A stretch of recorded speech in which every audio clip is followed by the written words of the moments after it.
हा दृष्टांत देवाने छर्दोबासावर निरूपण केलेला आहे. छर्दोबा यांचं मूळ नाव आहे कळतोबा. आपण स्मृतिस्थळामध्ये छर्दोबासांच्या संदर्भात पूर्ण माहिती घेतलेली आहे. तिथे देवानेच छर्दोबास यांचं पूर्ण चरित्र आपल्याला निरूपण केलेलं आहे की हा ईश्वराचा बोधवंत,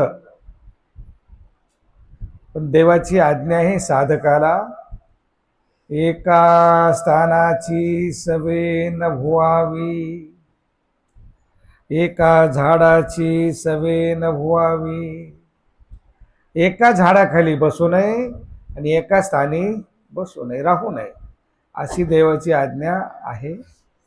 परंतु तीच परिस्थिती छर्दोबासांची झाली आणि ते कसे धर्मावरून गेले, अधपतित झाले, त्याचं पूर्ण विवरण ह्या चरित्रामध्ये देवाने स्वमुखे केलेलं आहे. म्हणजे आपण धर्माला लागलो, आता हे तुम्ही सगळे वासनिक मंडळी आहात, प्रापंचिक. हा दृष्टांत तुमच्यावर बसत नाही. ही चरित्र हे जे साधक अनुसरले, सर्व भावे ईश्वराला शरण गेले, त्या साधकाचं जी चर्या आहे, जी विहिलेली 6 वचनाची, 6 वचनाचा आचार सांगून मजला गेला, तोही शेवटी नाही झाला. विकार विकल्प स्वभाव या सर्वांना सोडून, अलिंब हे सर्व सोडून काय सांगितलं, जो नित्यदिनी परमेश्वराचं स्मरण करेल अशा जीवाला परमेश्वर पुनरुपी पुनःसंबंध देतात. विकार विकल्प शून्य स्वभाव मात्रे निरालंबी देवता स्मरणे, जो जन्मक्षेपी तयासी परमेश्वर पुनरुपी आपुला संबंध देते. हे 6 वचन आहेत. या 6 वचनाचा आचार देवाने ज्याला देव प्राप्त करायचं आहे त्याला सांगितलेला आहे. अशा साधकाला देव पुन्हा संबंधी भेट देतात. आता ही पहा, इथे परिस्थिती काय झाली. गोसाव्यासे प्रातः पूजा झाली, भक्तजनावस्वरो दिदला, गोसावे विहरणा बीजे करिता ती. सकाळचा पूजा अवसर म्हणजे 12 खांडीची पूजा अवसर आहे. देवाचे प्रतिदिनी 12 खांडीचे म्हणजे 12 वेळा होणारे पूजा अवसर. त्याला खंड होतो दर प्रत्येक पूजा अवसरानंतर, म्हणून त्याला म्हणलेले 12 खांडीचे, म्हणजे उठल्यापासून झोपेपर्यंत जे 12 अवसर आहेत देवाचे, त्याला म्हणलेले 12 खांडीचे पूजा अवसर. हा सकाळचा पूजा अवसर झालाय.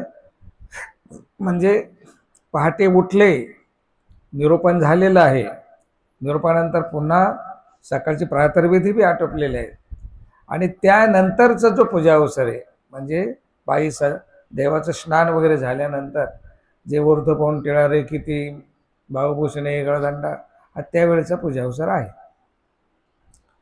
तो पूजा अवसर देवाचा झालेला आहे. आणि भक्तजना देवाने अवसरू दिला, जे सन्निधानात भक्त आहेत त्या सर्वांना स्वामींनी अवसरू दिला, म्हणजे जे निरूपण करायचं आहे ते निरूपण केलेलं आहे, त्यांच्या विधीचा देवाने स्वीकार केलेला आहे. होणाऱ्या सर्व विधी त्याला म्हणलेले अवसर.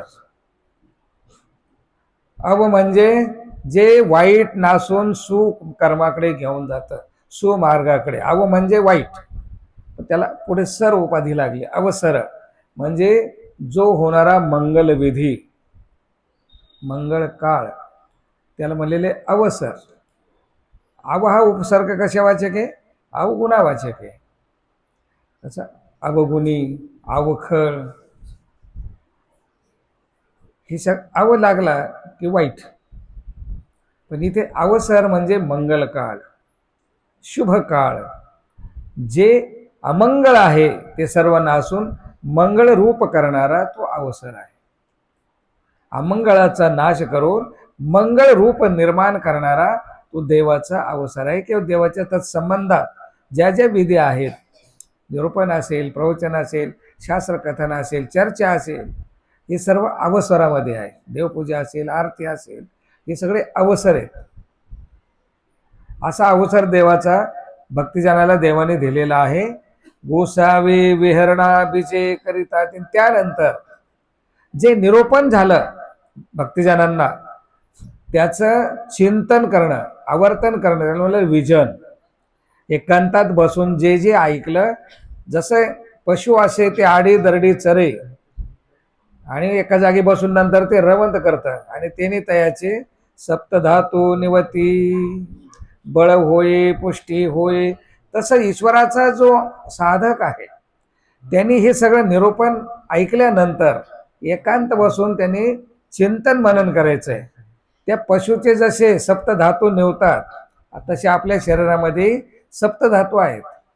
त्वचा, मेद, मांस, रुधिर, मज्जा, स्नायू, अस्थि, 7 धातू आपल्या शरीरामध्ये आहेत. म्हणजे बळ रवंत केल्याने काय झालं की आपल्याला ते ज्ञान आपल्या हृदयापर्यंत गेलं, म्हणजे हृदय स्थिर झालं रवंत केल्याने. त्याने काय झालं, बळ मिळालं. तुम्हाला साधनेवर चर्या करण्यासाठी बळ मिळालं आणि त्या बळाच्या जोरावर तुम्ही परमेश्वराला आपलंसं करू शकता.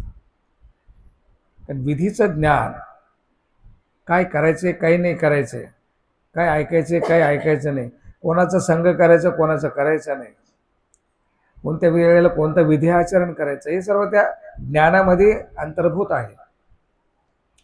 त्यानं म्हणलेले विजन. गोसावे विहरणा बीजे करिता ती. आणि देव सुद्धा भक्तिजनांसोबत गेलेले आहेत आणि त्यावेळेला छरदोबा येताती आणि छरदोबा समोरून चाललेले आहेत. हाती शेळी डोये पाळणा कडिये लेकरू. कोणत्या अवस्थेत आहे? हातामध्ये शेळी आहे, डोक्यावर पाळणा आहे, त्याच्यामध्ये लेकरू आहे लहान, त्याच्यानंतर कडेवर बी एक लेकरू आहे.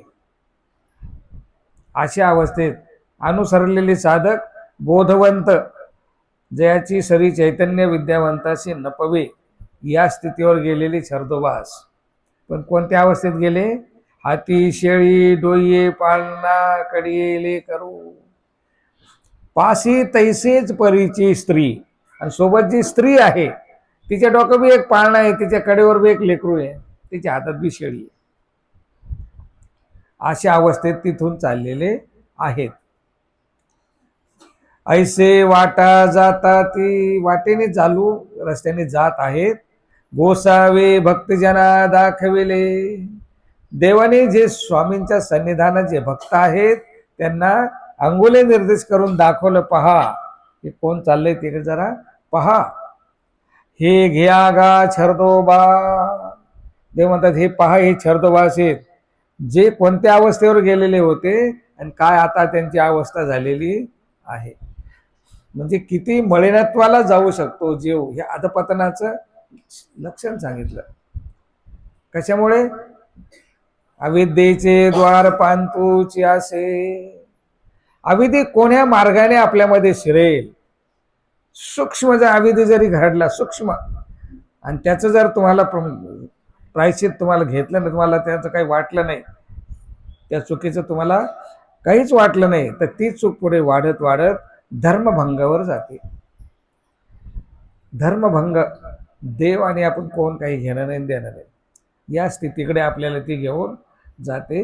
म्हणून अखंड सावध्या वर्तावे. अखंड सावध राहायला पाहिजे.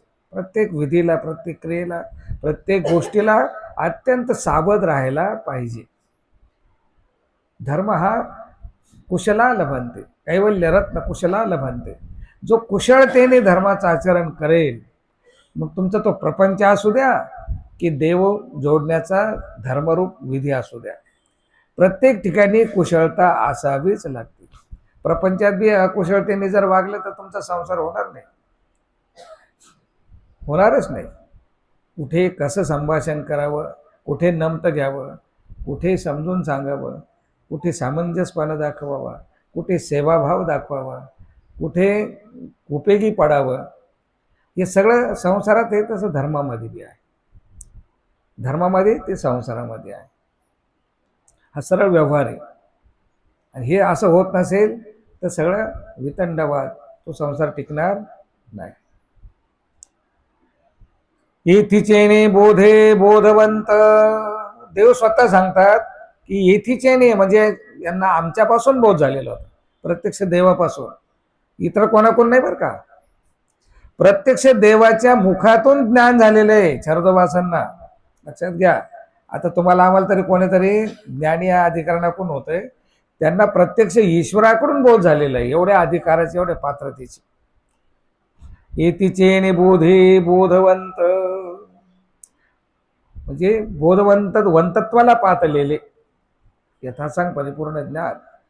तयाची सरी चैतन्य विद्यावंत नपवे, चैतन्य विद्यावंताचं जे सुख फळ आहे कोटीच्या वर्षाचं, ते तो सुद्धा छरदोबासांच्या पुढे फिक्का आहे. इतकं त्यांची योग्यता झालेली आहे. ब्रह्मविद्येने त्यांची एवढी योग्यता के झालेली छरदोबासांची. तो वायश्या परी मळीनता आली तयासी, त्या छरदोबासांना अशा प्रकारची मळीनता आली, इतक्या अधपतनाला, इतक्या खालच्या स्तराला ते गेलेत. कोणत्या एका छोट्या चुकीमुळे. म्हणून सांगलेले आपल्याला व्रती धृतीचा आचार, मनगडंत आचार, स्वयं सोबतीचा आचार आपण करू नये. ते पुढे आहे याच्या सर्व कशामुळे झालं ते. सर्वज्ञ म्हटले जापा नायका, औसेला देव म्हणतात जा. हाती शेई डोळी पाळणा ए काह्या चिरायसे पुसापा. औसेला देव म्हणतात जा, त्यांना विचारा हाती शेळी डोक्यावर पाळणा, कडेवर लेकरू कशाचं, हे कशाचं चिन्ह आहे, काय झालं नेमकं, विचारा त्यांना जाऊ. औसा गेली अशा कामात औसेल जास्त हरी करायचा, गेल्या. हय रे, आता पुरुषी स्वभाव आहे सगळा, वर्तन कसं आहे पुरुषी आहे, ती स्वतःला स्त्री समजतच नव्हती. हय रे तुम्ही कायाचे रे, तुम्ही कोणाचे, कोण्या मार्गाचे आहात, तुम्ही कोणत्या सिद्धांतावर चालणारे आहात, तुमचा कोणता मार्ग आहे सांगा.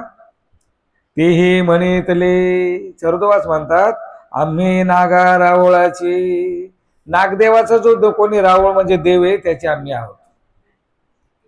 नागदेवाचा जे कोणी देव आहे त्याचे आम्ही आहोत. आता बोला, जिथे प्रत्यक्ष देवापासून बोध झालाय, बोधवंत झालेले, ते देवाचं नावही विसरलेत. इतकी मळीनता आली की देवाचं नाव सुद्धा विसरले. कोणी नागदेव आहे, त्या नागदेवाचा जो कोणी देव आहे त्याचे आम्ही आहोत. ते नाही म्हणितले तुम्ही कोणाची, मग त्याने प्रश्न केला छरदोबासांनी औसेला, तुम्ही कोणाचे आहात. औसी म्हणितले आम्ही गोसाव्याचे, आम्ही गोसाव्याचे. गोसावी म्हणजे जो सर्वांचा मालक. गोसावे कवन, त्याने पुन्हा विचारलं गोसावी कोण. नागाराऊ, त्यांनी सांगितलं नागाराऊ, नागदेव रावळांचे जे देवते. येऊन औसी गोसाव्या पुढा सांगितले, एक प्रश्नार्थक प्रश्न केला, नागो रावळ का, म्हणजे नागदेवाचे जे देव त्याचे तुम्ही आहात का. हो. मग औसा येऊन देवाला सांगते, मग देव म्हणतात त्याच्यावर, सर्वज्ञ म्हटले कायाची रे नागा रावळाचे, असं उत्तर दिलं म्हणून त्यांनी. आम्ही त्यांना विचारलं तुम्ही कोणाचे, कोण्या मार्गाचे. छरदोबासाने आम्हाला उत्तर दिलं आम्ही नागा रावळाचे, नागदेवाचा जो कोणी देव आहे त्याचे आम्ही आहोत. तिचे नावही नाही, देवाचं नाव सुद्धा विसरले. एवढी मळीनता आली. आपणही जर अखंड स्मरणावर चिंतनावर नसलो, आपली 5 नामं विसरून जातात. जर दररोज नित्यनेमाने स्मरण नसेल तर 5 नावं सांगता नाही यायची, 5 नावं सांगता येणार.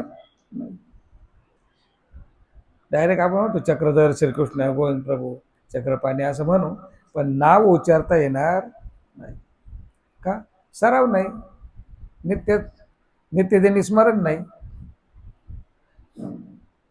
अशी अवस्था आपली पण आहे होणार. सर्वज्ञ म्हणले, आता याच्यावर हा दृष्टांत दिलेला आहे जो आपण घेणार आहोत. त्याच्यावर देव दृष्टांत देत आहेत या या घटनेला. सर कवणा एकाचा पाये कसन्य पायता येला असे. कोण एक राजा आहे आणि त्याचा सेवक आहे. तो सेवक निष्ठावंत आहे. राजाचा अत्यंत निष्ठावंत विश्वासू असलेला तो सेवक आहे. तो त्याला काय झालंय, सन्निपातयला, त्याला अत्यंत तीव्र ताप आलेला आहे आणि त्या तापेमध्ये तो स्वतःला सांभाळू शकत नाही. इतका ताप आलेला आहे की तो त्याचं स्वतःवर नियंत्रण नाही. बुद्धीचा भ्रम झालेला आहे त्याचा त्या तापेमध्ये. हा संबंध तो बडबड करतोय तापेमुळे, बरं का, वास्तविक नाही, तापेमुळे त्याच्यात बदल झालेला आहे. तो आपल्या गोसाव्यासी मेळीची शिवी दे. राजे जेव्हा त्याची विचारपूस करायला जातो, बरं आहे का, आराम वाटतो का, तो राजाला शिवी देतो मेळीची, त्याच्या पत्नीवरून. मेळी म्हणजे पत्नी. राजाला त्याच्या पत्नीवरून तो शिवी देतो. कोण? सेवक. वास्तविक सेवक राजाला शिवी देईल का? देऊ शकतो का? पण इथे त्याला ताप आलेला आहे आणि त्या तापेमध्ये त्याची बुद्धी काम करत नाही, म्हणून त्याच्या मुखातून ते वाक्य बाहेर पडलेलं आहे. तो तयाचे ओखटेने घोन हितीच प्रवर्ते. राजा सुद्धा त्याने शिवी जरी दिलेली सेवकाने तरी त्या राजाला त्या गोष्टीचं वाईट वाटत नाही. का? तो अत्यंत विश्वासू प्रामाणिक सेवक आहे आणि राजाला कळून चुकलेलं आहे की हा तस बोलत नाही, सावधपणात बोलत नाहीये, याला ताप याच्या अंगामध्ये, म्हणून हा अशा पद्धतीने आपल्याशी संवाद साधतोय. राजाला वाटतं की याचा हा ताप उतरला पाहिजे, हा लवकर बरा झाला पाहिजे, याला लवकर आराम पडला पाहिजे, म्हणून राजा हितीच प्रवर्ते, त्याचं हित व्हावं, त्याचं भलं व्हावं, म्हणजे तो लवकर त्या व्याधीतून दूर व्हावा असं राजाला वाटतंय. आणि मग तो जे कोणी वैद्य हाकीम आहेत त्यांना म्हणतो, या ते कवने राखो गार, याच्या कोणीतरी चांगला इलाज करा, याला कोणीतरी चांगली मात्रा द्या औषधाची. या ते जो राखेल, याला जो कोणी नीट करेल अशा अवस्थेतून, तयासी मी एवढी सोन्याची राशी करी. सोन्याचं ढीगभर सोनं मी त्याला देईल. जो कोणी याच्यावर उपचार करेल त्याला मी ढीगभर सोनं देईल असं राजा त्या वैद्याला म्हणतोय. तेच सावध झाल्यावर जर म्हणे, आणि तोच जर सावध झाल्यावर जर त्या सेवकाच्या मुखातून असं वाक्य बाहेर पडलं किंवा त्यांनी जर शिवी दिली, तर सूर्या हनोन मारोन फेडी. तलवारीच्या घावामध्ये धड आणि शिर मोकळं करून वेगळं करून त्याला फेकून देईल. राजा एका घावामध्ये त्याचे शरीराचे 2 तुकडे करेल. सावध झाल्यावर जर म्हटलं तर. तैसे परमेश्वरा ते जीव म्हणे. अज्ञान अवस्थेमध्ये जोपर्यंत त्याला ज्ञान झालेलं नाही त्या अवस्थेत परमेश्वराला जीव म्हणतो. देवता ते जीव म्हणे, देवतेला जीव म्हणतो. परी परमेश्वर तयाचे ओकटेने घेऊन ज्ञान देती. परमेश्वराला त्या क्रियेचं वाईट वाटत नाही, कारण तो ज्ञानी नाही, त्याचा अजून अभ्यास झालेला नाहीये, तो अज्ञानी आहे. अज्ञानामध्ये तो म्हणतोय, अज्ञानामुळे म्हणतोय. देवाला जीव म्हणतो, देवतेलाही जीव म्हणतो, पण कशामध्ये म्हणतोय? अज्ञान अवस्थेत आहे म्हणून. तेच ज्ञान झाल्या जर म्हणे, ज्ञान होऊन परिपूर्ण ज्ञान झालेले चारी पदार्थाचं, जीव देवता प्रपंच परमेश्वर या चारी पदार्थाचं यथासांग ज्ञान झाल्यानंतर जर तो देवतेला जीव म्हणत असेल किंवा परमेश्वराला जीव म्हणत असेल तर अव्हेरीती, तो अव्हेर, त्याचा उद्धार होणार नाही, त्याचा उद्धार होणार नाही. ज्ञान असून तो अज्ञानासारखा वागत असेल तर. तसं इथे परिस्थिती झाली. ज्ञान असून मळिनत्वाला स्वर्गवास गेले, ज्ञान असून, पण अजून ते देवतेला किंवा जीवाला परमेश्वर म्हणत नाही किंवा परमेश्वराला जीव म्हणत नाहीये. फक्त दोषाचा प्रभाव अंमल एवढा झाला अविधीचा की त्याच्यामध्ये ते काय म्हणतायत काय बोलतात याचं त्यांना भान नाहीये. या स्थितीवर ते आहे. मग याला सूत्र आलेलं आहे, जीवा परमेश्वरा स्वामी संबंध भृत्य संबंध हा अनादीचा. जीवाचा आणि परमेश्वराचा, स्वामी परमेश्वर म्हणजे स्वामी जीवाचे मालक आहेत, स्वामी आहेत. परमेश्वर हा जीवाचा स्वामी आहे आणि जीव हा परमेश्वराचा सेवक आहे. हा संबंध अनादीचा सृष्टी रचनेपासून आहे, आज कालपर्यंत चालत आलेला आहे. जीव हा सेवक आहे आणि परमेश्वर हा स्वामी आहे जीवाचा. हा संबंध अनादीचा आहे. मग त्याच्यावर बाईसा म्हणतात, मग बाबा यासी हे काही झाले. अशी अवस्था छर्दोबासाची का झाली? या स्थितीवर छर्दोबास का गेले? सर्वज्ञ म्हटले संगात, संग केल्यामुळे ही अवस्था छर्दोबासांची झाली. ऋषी शृंग स्त्री पुरुष ऐसा विभागही नेने. शृंग ऋषी स्त्री आणि पुरुषातला त्यांना भेदच माहित नाहीये. आधी स्त्रीचे नावे दांडे न सायली पिटी.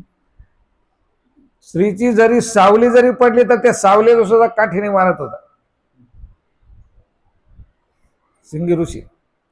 पण तो संबंध संघावर धर्मावरून गेले, चर्येवरून गेले, तशी छर्दोबासाची अवस्था झाली. म्हणून हे उदाहरण दिलं देवानी इथं. ऋषी शृंग स्त्री पुरुष ऐसा विभागहीने परिसंबंधे पोराचे चैतन्य वेधले. संबंध मुळे छर्दोबास, पोर म्हणजे छर्दोबास, धर्मावरून गेले, वेधले त्या स्त्रीकडे. ते संग केल्यामुळे साधकाला आज्ञा आहे एका जागी थांबायचंच नाहीये. एका झाडाची सवय न व्हावी, एका स्थानाची सवय न व्हावी. हे थांबले एकाच जागी. स्त्रीचे निदर्शने स्पर्शने संभाषणे पोर धर्मापासून गेला. छर्दोबास धर्मावून जाण्याचं कारण सांगितलं. स्त्रीचे निदर्शने स्पर्शने संभाषणे, धर्मावरून छर्दोबास गेले. पुढे त्याचं सगळं व्यवस्था वर्णन आहे.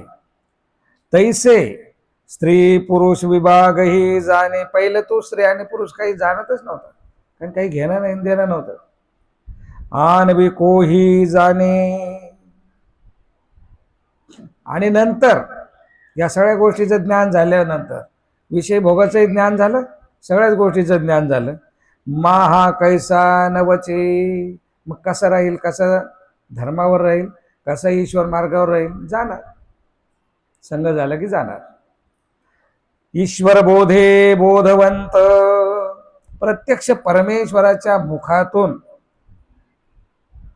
छर्दोबास म्हणजे त्यांचं नाव मूळ कर्तोबास आहे, त्यांना परमेश्वराच्या मुखातून ज्ञान झालेलं आहे. ईश्वर वियोगे देशाचा शेवटी झाडातळी जन्मक्षेपो जाये. परमेश्वराच्या विरहात वियोगात देव मिळाला पाहिजे, देव भेटला पाहिजे.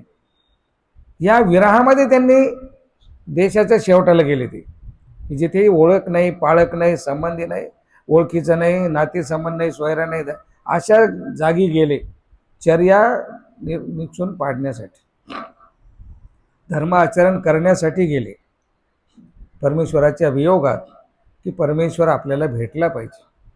ज्ञान झाल्यामुळे या संसाराची नास्तिकता त्यांना समजली, इथल्या मोहमायेची नास्तिकता समजली. म्हणून ते सर्व सोडून देशाच्या शेवटी गेले. आणि काय झालं शेवट गेल्यानंतर? स्मरणावेळो पडेल म्हणून सर्दीत अन्न भोजन केले. जे स्मरण आपण करतो, आता भिक्षा मागायला जायचे, देवाने सांगितलं आटन विजन भिक्षा भोजन. भिक्षा मागूनच जेवण करायचंय. आज्ञा काही देवाची साधकाला भिक्षा मागून जेवण करायचं. पण त्यांनी विचार केला की जो भिक्षामध्ये आपला वेळ जाणार आहे, भिक्षा मागण्यामध्ये, तो सुद्धा वेळ आपल्याला वाया घालवायचा नाही. तो पण वेळ वाया नाही गेला पाहिजे. म्हणून कोणी रस्त्याला वमन केलेलं होतं, ओकारी केलेली होती, ते वमन छर्दोबासांनी खाल्लं. छर्दितांना भोजन केलं म्हणून छर्दोबास नाव. वास्तविक नावे कडतोबास. छर्दित अन्न म्हणजे जे उलटी केलेलं अन्न त्यांनी खाल्लं म्हणून त्याला छर्दोबास नाव पडले. स्मरणात वेळ पडेल, स्मरणाचा वेळ सुद्धा आपल्याला तितका भेटी म्हणजे भिक्षेमध्ये वेळ जाईल, म्हणून ती सुद्धा वेळ वाचून स्मरण कसं करता येईल आपल्याला जास्तीत जास्त, आपल्याला देव लवकर जोडायचं आहे. याच्यामध्ये काय केलं, उलटी केलेलं अन्न खाल्लं आणि त्या अन्नाचा अंमल, त्या अन्नामुळे स्वतःच्या वृत्तीचा आचार केला जो की विहित नाही. इथे चूक झाली. जो की देवाने विहिलेला नाही तो विधी, ते केल्यामुळे ही अविधी संचरली छर्दोबासांना, कडतोबासांना. हा ठाव वेरी घृणा जिंतली, इथपर्यंत घृणेला जिंकलेलं आहे त्यांनी. म्हणजे विकल्प नाही, वमन केलेलं सुद्धा खाण्याची तयारीने खाल्लं, म्हणजे घृणा स्वभावाला एवढं जिंकलेलं आहे त्यांनी. त्यांना त्याची किळस नाही, विकल्पही नाही. त्या संगात वैसे झाले, पण पुढे जाऊन संघ जो केला त्या संघामुळे मात्र ते हाती शेळी डोई पाळणा या अवस्थेवर गेले. तो सवे तो एवम पर्यंत मळे, सवेमुळे इतकं मळेनत्व आलेलं आहे. मग भक्तिजने पोषले, जी जी कवणे परी ऐसे झाले. ती परी कोणती नेमकी असं होण्याची? छर्दितांना भोजन केले इथपर्यंत ठीक आहे, पण पुढे झालं काय नेमकं? सर्वज्ञ मागा झाडाचा तरस लागला. मागा म्हणजे मार्गी जात असताना झाडाचा तरस लागला. पुढेच एका झाडाखाली ते थांबत नव्हते, चालतच होते. गावोने गावा जाते, एका गावात दुसऱ्या गावाला थांबत नव्हते. परंतु एके गावी झाड सत्वस्त मिळाले. एका गावी गेल्यानंतर झाड जे आहे सत्वस्त मिळालं. जरा गर्द छायेचं झाड होतं आणि दाट सावली होती, थंडगार हवा होती. त्यांना तिथं जरा बरं वाटलं, बसल्यावर बरं वाटलं. सत्वस्त झाड, जागा सात्विक होती, थांबली तिथे. आणि साधकाला काय सांगितलंय, काठी एके तळी देह निक्षूम पाडायचं. काठी एके तळी, ज्या झाडाला पानच नाही आहेत, फक्त काड्या आहेत, त्या काड्याची जेवढी सावली असेल त्या सावलीतच फक्त बसायचं. गर्द छायेच्या सावलीत ईश्वराला अनुसरलेल्या साधकांनी बसायचं नाही. फलत्या फुलत्या वृक्षा खाली न बैसावी, ज्याला फळं आहेत ज्याला फुलं आहेत तिथं पण बसायचं नाही. आता असं सत्वस्त झाड मिळालं. 3 दी पाळले, 3 दिवस तिथेच थांबले एकाच झाडाखाली. आज्ञा काय, थोडा वेळ थांबले निघून जायचे, पण एकाच झाडाखाली 3 दिवस थांबले. 4था दी एकाला, 4थ्या दिवशी त्या झाडाखाली ते बसले. आता ज्याच्या शेतामध्ये ते झाड आहे, ज्या झाडाखाली ते बसले त्या शेताचा जो मालक आहे, शेतकरी, त्याने पाहिलं की कोणीतरी साधू 3 दिवस झाले एका झाडाखाली बसलेला आहे. आज 4था दिवस उजाडला, तो 3 दिवस काही जवळ आला नाही. पण 4थ्या दिवशी त्याला कुतूहल वाटलं, त्या शेतकऱ्याला, ज्याच्या मालकीचं ते झाड आहे, ज्याच्या मालकीचं ते शेत आहे, त्याला कुतूहल वाटलं की हा कोण माणूस बसलेला नेमका इथे. 4था दी एक आला, म्हणजे तो त्या शेताचा मालक आला आणि छर्दोबासाजवळ ते बसला. बैसला, जवळ जाऊन बसला. ते सांडिले, ते झाड त्यांनी सोडलं, कारण संग करायचं नाही म्हणून ते झाड सोडलं. हे कोणतरी आला आपल्या विधीमध्ये व्यत्यय येईल म्हणून त्या दिवशी तिथून उठले. दुसऱ्या झाडाखाली बैसली, तिथं जवळ दुसरं झाड होतं, त्याचं शेत आहे. दुसऱ्या झाडाखाली बसली, तिथं तो गेला परत. तिथंही येऊन बैसला आणि ते लागले पण देखोन. त्याला असं वाटलं छर्दोबासांना की वारंवार आपल्या जवळ येतोय, तर काहीतरी आपण याच्याशी बोललो पाहिजे, काही संवाद साधला पाहिजे. लईच तो वागून काही जमणार नाही. तया ते देखोन बोलाविला. मग त्यांनी स्वतः छर्दोबासांनी जवळ बोलवले त्यांना, या बसा माझ्याजवळ. काही तयासी बोलू लागले, आणि चर्चा सुरू झाली. मग काही कांजी भाजी आणि ती, आता सवय लागली. मग तो शेतकरी काय करायचा, आता इथं भिक्षा मागून जेवण करायचे. आई तर कोणी आणलेलं जेवण करायचं नाही, भिक्षा मागून नदी तरी देवाला नैवेद्य दाखवून मग जेवण करायचं. आता इथं काय झालंय, ही झाडाखाली आहेत, भिक्षाला जायचं कामच नाही. ते शेतकरी मग हे पाहून शेतकऱ्याने आपल्या घरून कांजी भाजी घरून चांगलं चविष्ट मग कालवण तो घेऊन आला भाजी, ते घेती जेविती, ते घेऊन जेवायला सुरुवात केली. एक एक आविधी आता वाढत चालला. मग हळूहळू भ्रष्टी पडली. असं होता होता चांगली दाट मैत्री झाली, दोघांची दाट मैत्री झाली, चरदोबासाची आणि त्या शेतकऱ्याची. ऐशी तयासी आसक्ती मांडली. असं होत असताना असं काही काळ निघून गेल्यानंतर तो जो शेतकरी आहे त्या शेताचा धनी मालक, त्याला काहीतरी रोग झाला, आजार झाला चांगला भयंकर, आणि त्या आजारामध्ये तो सरला, तो शेतकरी वारला. तयाचिया स्त्रिया म्हणेतले. आता तो दररोज मालक तिचा येत होता त्या घरचा, त्या स्त्रीची पण ओळख झाली. मग ती स्त्री त्या छरदोबासाला म्हणते की तुम्ही आता इकडे तिकडे देवळात झोपण्यापेक्षा देवळी जे पाठी घालिता तेथची पाठी घाला, इकडे तिकडे झोपण्यापेक्षा तुम्ही आता माझ्याच घरी चला आणि तिथे झोपा. इकडे तिकडे कुठे जाता, आता माझाही धनी गेलेला आहे, माझी लहान लहान लेकरे, तेवढंच तुमचा आधार होईल. आहेर देशीच्या म्हातारियाची परी येथची जेवा, इथेच जेवण करा, भिक्षा मागायला जायचं काही काम नाही. तयाचे म्हणितले केले. त्या स्त्रीने जसं म्हटलं तसे चरदोबास वागले. म्हणून स्थिती वृत्त्याधीनान व्हावे, तेथच पाठी घालते, तिथं झोपायला सुरुवात केली. तया संघात ह्या ठाववरी गेले, आणि त्या संघ केल्यामुळे ही परिस्थिती छरदोबासांची झालेली आहे, असं देवभक्ती जनाला सांगतायत. म्हणून स्थिती वृत्ती अधीनान व्हावे, मन घडंत शोक्तीचं आपल्या मनाचं धृतीव्रतीचं आचरण करू नये. त्यानंतर एका झाडाची सवेन व्हावी, एका स्थानाची सवेन व्हावी. झाड म्हणजे झाड नाही बरं का, झाड म्हणजे माणूस. ब्रह्मविद्येच्या शास्त्रात सवे ते कायशियाची न व्हावी. सवय तुम्ही कशाचीच लावून घेऊ नका. हे कोणाला आहे, अनुसरलेल्या साधकाला, अनुसरलेला साधक. सर्वज्ञ म्हणतले तव देशी दुर्भिक्ष पडले, आणि काही काळ गेल्यानंतर दुष्काळ पडला, दुष्काळ पडला. म्हणून हा निघाला, म्हणून आता जिथे हा राहत होता तिकडे दुष्काळ पडलाय, म्हणून हा तिथून आता निघालेला आहे पोदर भरण्यासाठी.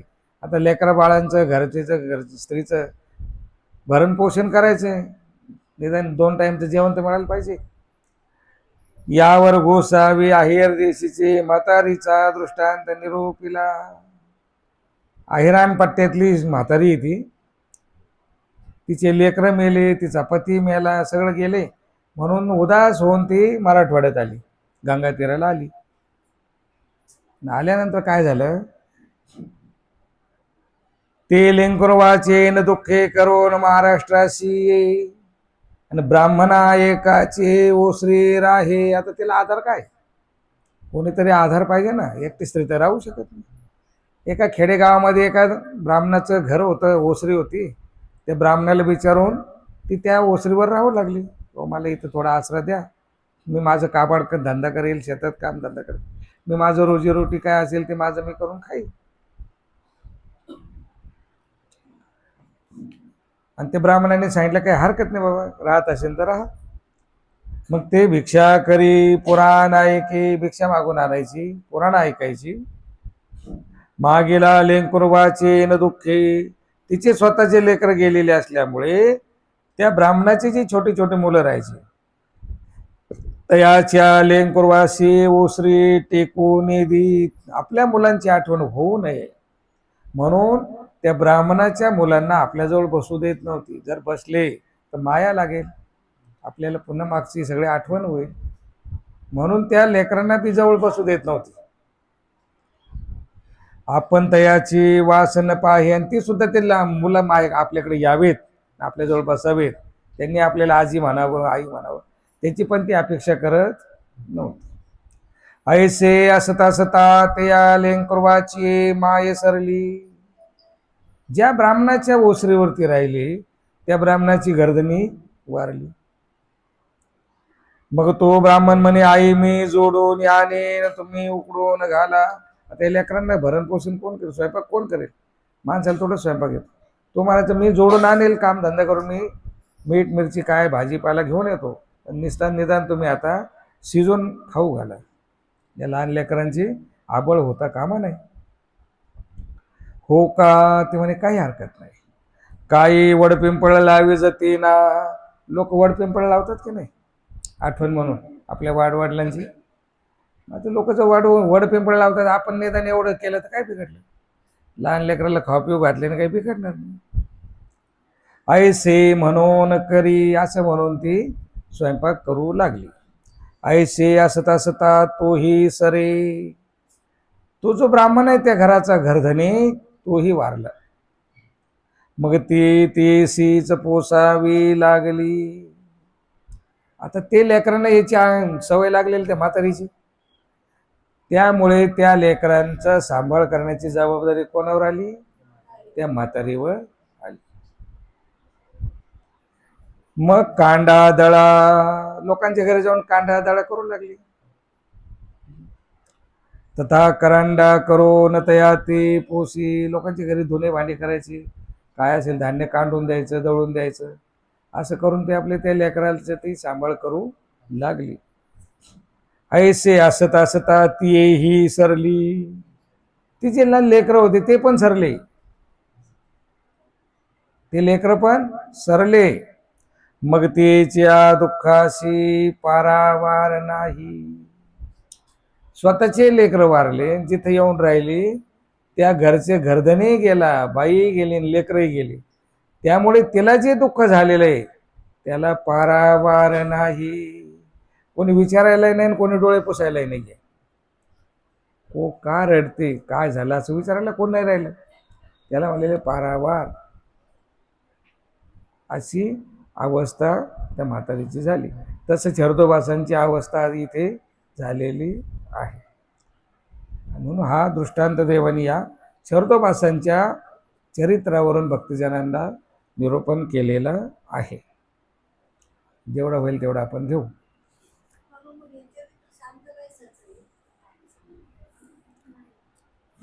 साऱ्या रात रामायण वाचलं, सीता कोण असं झालं. आता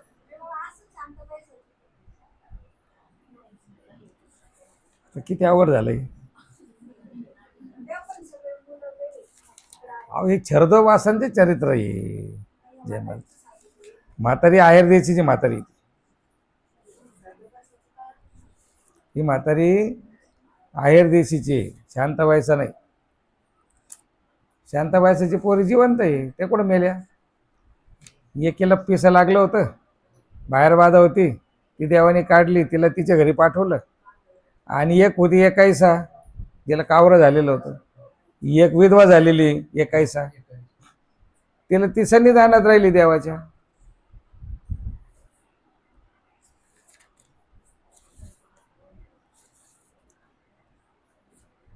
जीवेश्वरा स्वामी भृत्य संबंधानादीचा, जीव आणि ईश्वराचा जो संबंध आहे तो अनादीचा आहे. भृत्य संबंध, स्वामी म्हणजे मालक, भृत्य म्हणजे सेवक.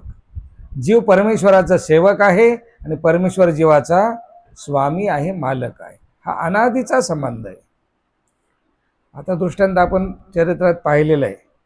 कवणा एकाचा पाईक सन्नी पायतैला असे, तो आपुल्या गोसाव्याशी मेळीची शिवी दे, तो तयाचे ओकटेने घेऊन हितीच प्रवर्ते, मग म्हणे या ते कवनी राखो कांगा, या ते जो राखेल तयासी मी एवढी सोनियाची राशी करी. आणि तेच सावध झाल्यावर जर म्हणे तरी अव्हे रीती, सूर्या हनून मारून फेडिती. एक घाव दोन तुकडे करे जर सावध असताना म्हणलं तर.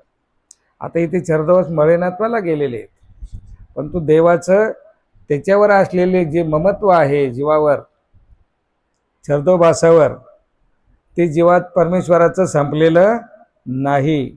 परमेश्वराने त्याला अव्हेरलेलं नाहीये. ते अजूनही जर पुन्हा उपरतीवर आले तर पुन्हा उद्धरण मार्गाला लागते. जैसा विकल्प वासने जाये तैसा विकारे नवचे. तो दोन आचार करून पुन्हा यथास्थितीवर येऊ शकतो. विकारात एवढी ऊर आहे, विकल्पात अजिबात ऊर नाही. तैसे परमेश्वरा ते जीव म्हणे, देवता ते जीव म्हणे. पर परमेश्वर तयाचे ओकटेने घेऊन ज्ञान देती. अज्ञानामध्ये तो परमेश्वराला जीव म्हणतो, देवतेला जीव म्हणतो, त्याचं परमेश्वराला वाईट वाटत नाही. तेच जर सावध झाल्यावरी म्हणे तर अव्हेरिती, तर त्याचा अव्हेर करतात. फक्त अव्हेर करतात बरं का, टाळतात. त्यांनी डबल प्रयत्न केला तर पुन्हा स्वीकारतात.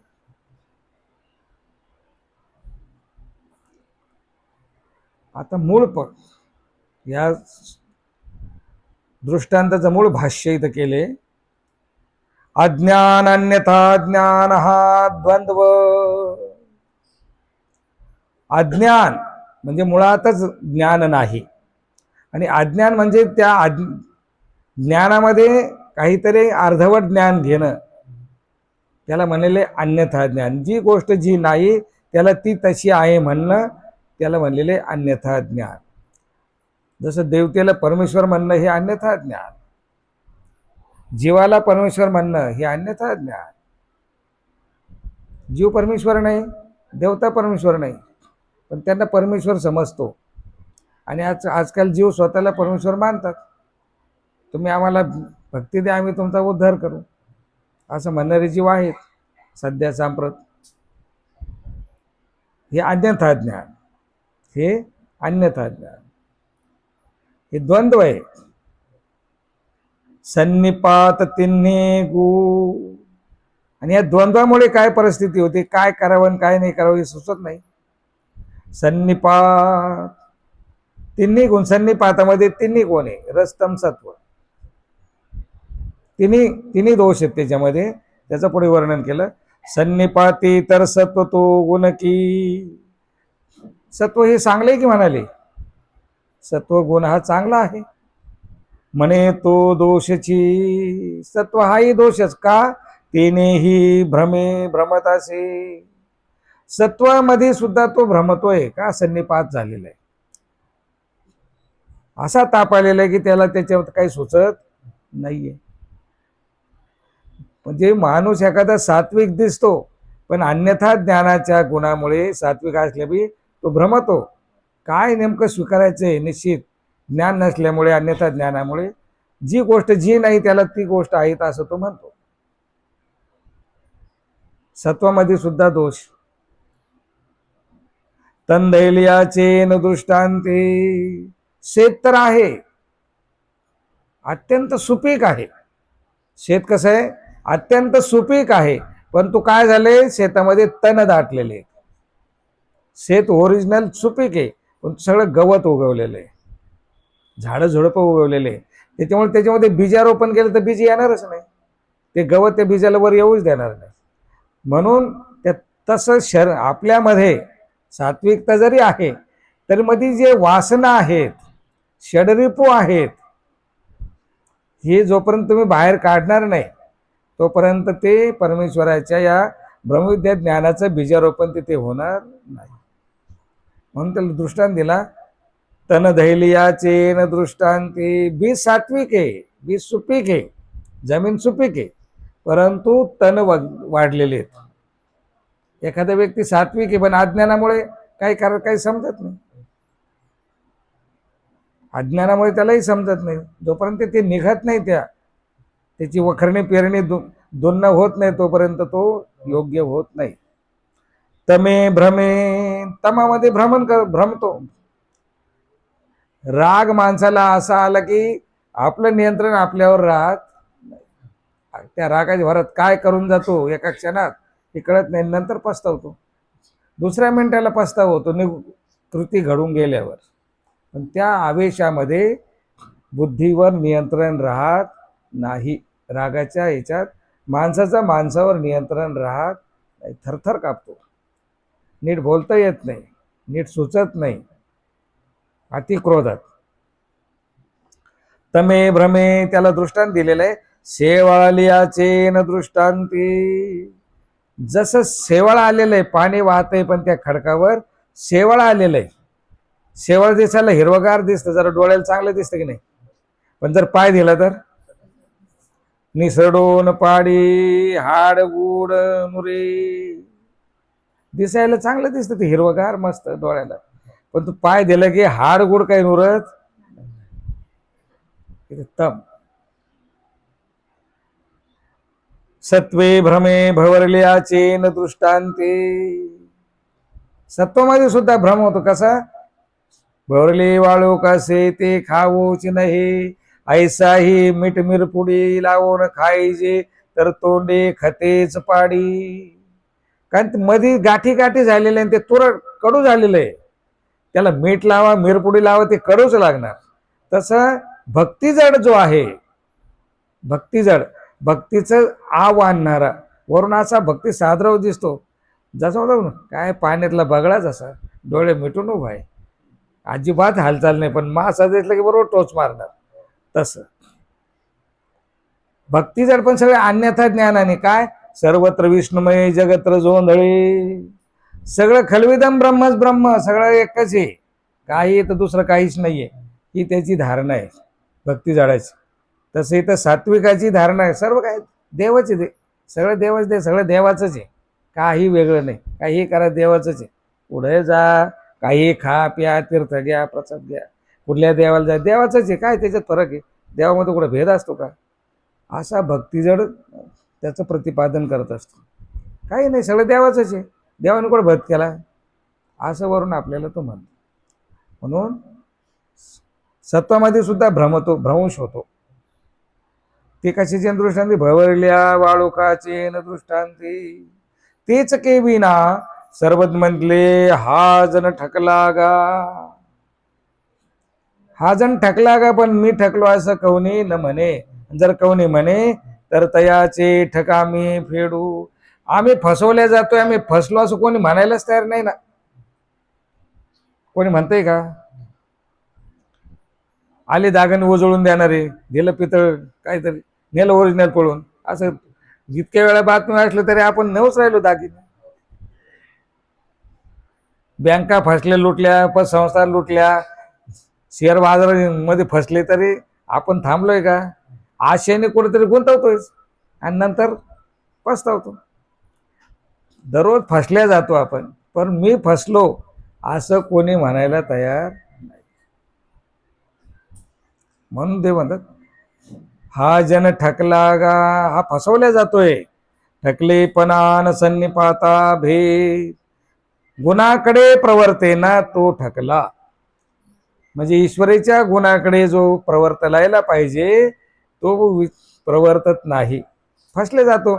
आमिषाला बळी पडतो, शक्तींच्या आमिषाला बळी पडतो जीव.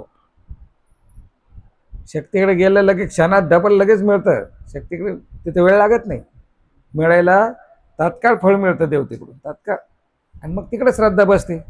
पण फसल्या गेलोय भाऊ, हे सगळं वाया जाणार आहे, याचं ध्यान कुठे आहे? ठकलेपणाचं ध्यान नाही जीवाला.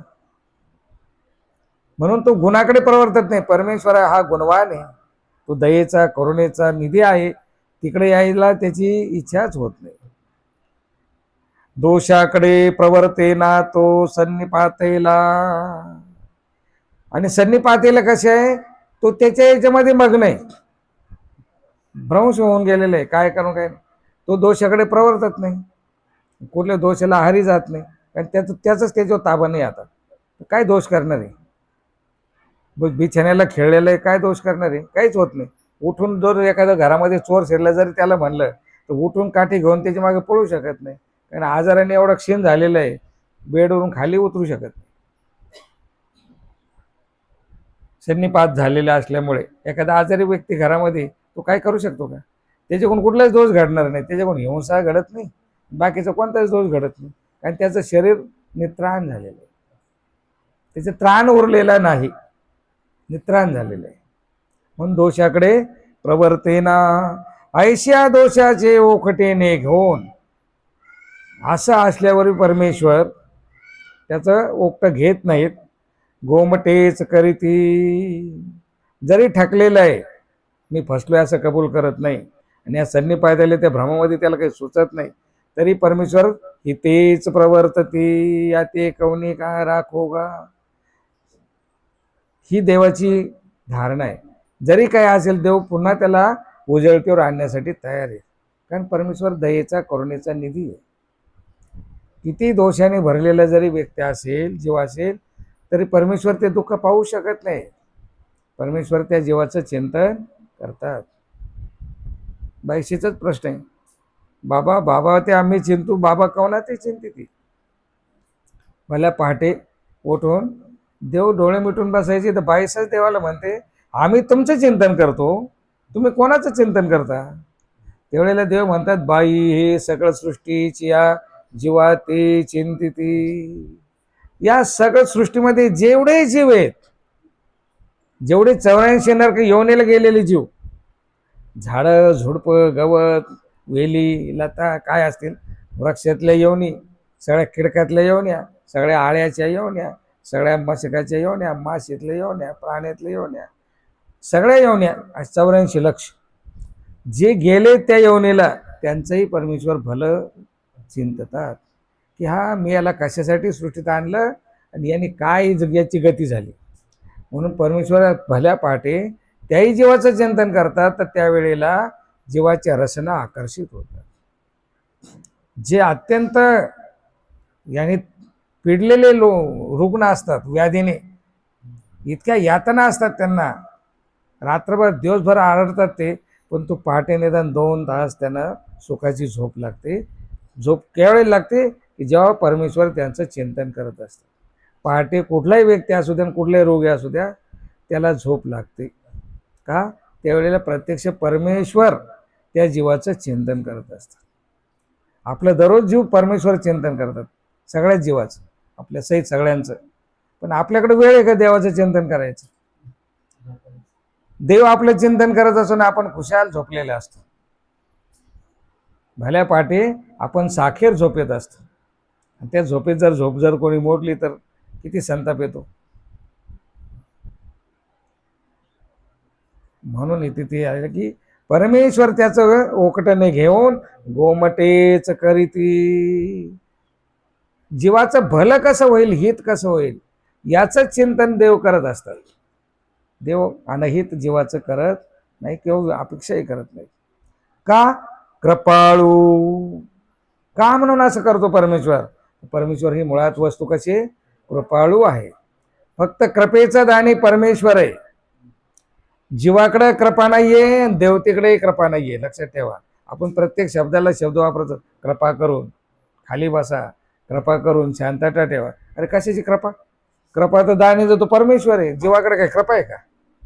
आता इतका, आता एक शब्द चांगला बोल, दुसऱ्या वेळेला काय सगळं उधळून टाकेल, दुसऱ्या मिनिटाला सगळं होतं नव्हतं सगळं 4 लोकांमध्ये उच्चारून मोकळं होईल. जीवाकडे कुठली कृपा? जीवाकडे कृपा नाही, देवतेकडे कृपा नाही. कृपा फक्त परमेश्वराकडे. जरी जवळी नसते कृपा, तर उदासा माय बापा कैसे आपुले. पण जर तो कृपेचा जर दाणी नसता, सृष्टीची रचनाच केली नसती. परमेश्वर कृपा जर कृपाळू नसता तर सृष्टीची रचना करण्याचं काही कारण नव्हतं. तो कृपाळू म्हणून सृष्टीची रचना केली, या जीवाला आनंद उपभोगता यावा. याच्या ठिकाणी असलेली जी मारणव अविद्या आहे, की अविद्या छेद करायची असेल तर याला सृष्टीत आणावं लागेल आणि त्याच्यावर प्रक्रिया करावी लागेल. आणि ती अविद्या झाडली आद्यमळ झडला की हा देवासारखा समान होणार आहे, केवळ केवळेशी साथ जित्ते होईल. त्यासाठीचा हा अट्टहास सगळा. कृतज्ञ म्हणून, आणि तो कृतज्ञ आहे, उपकार करणार आहे. परमेश्वर हा कृतज्ञ आहे. जर परमेश्वराला कोणी आळवेल, परमेश्वराची जर कोणी उपासना करेल, त्याची जर कोणी आरती म्हणेल, तर तो कृपेला वश होऊन तुम्हाला काहीतरी देणार आहे. रिकामा तुम्हाला जाऊ देणार नाही.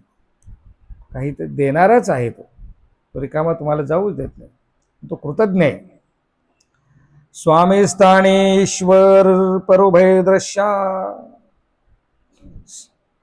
जीवेश्वरा स्वामी भृत्य संबंध. स्वामी तर कोणता स्वामी? तर इथे उभयदृश्य परमेश्वर अवतार, ज्यांनी पर आणि अवर दोन्ही शक्तीचा स्वीकार केलेला आहे, असा उभयदृश्य परमेश्वर अवतार तोच स्वामीच्या ठिकाणी इथे कवळलेला आहे. तर कृपा का भाविती, तर मग जीवाची कृपा का करतात परमेश्वर? तया तो काही नव्हवे म्हणून, कृपेशिवाय काहीच नाहीये. कृपा जर जीवावर नाही केली तर जीवाचं काही खरं नाही. म्हणे तो वैद्यनाथ की, म्हणून सगळ्या वैद्यातला उपचार करणारा किती मोठा हाकीम असतो, त्याच्यातला परमेश्वर हा वैद्यनाथ आहे. सर्वात जालिम उपाय करणारा तो परमेश्वरच आहे. त्याच्याशिवाय दुसरा कोणी वैद्य नाही. पण जीवाला अशी काही वज्रकिटकी लागलेली, ती आगी जळेना, पाणी सडेना, सांडस्वरी घेता तुटेना, अशी वज्रकिटकी लागलेली. कोणी एक रोग नेणे तर औषध नेणे, कोणी एक रोग जाणतो तर औषध त्याला काय द्यायचे कळत नाही, कोणी औषध जाणतं तर रोग जाणत नाही. पण एक हे, तो रोगही जाणतो आणि औषधही जाणतो, तिथे तो परमेश्वर आहे. जीवाला लागलेला रोगही जाणतो, त्याच्यावर काय उपचार करायचा तेही जाणतो. तर जिये, तर जीवन जगतो. जीव जसा वाचतो, एखादा लाखातून कॅन्सर झालेला एखादा व्यक्ती वाचतो. कॅन्सर म्हणजे वज्रकिटकी, लक्षात ठेवा. वज्रकिटकी म्हणजे आजच्या भाषेत कॅन्सर.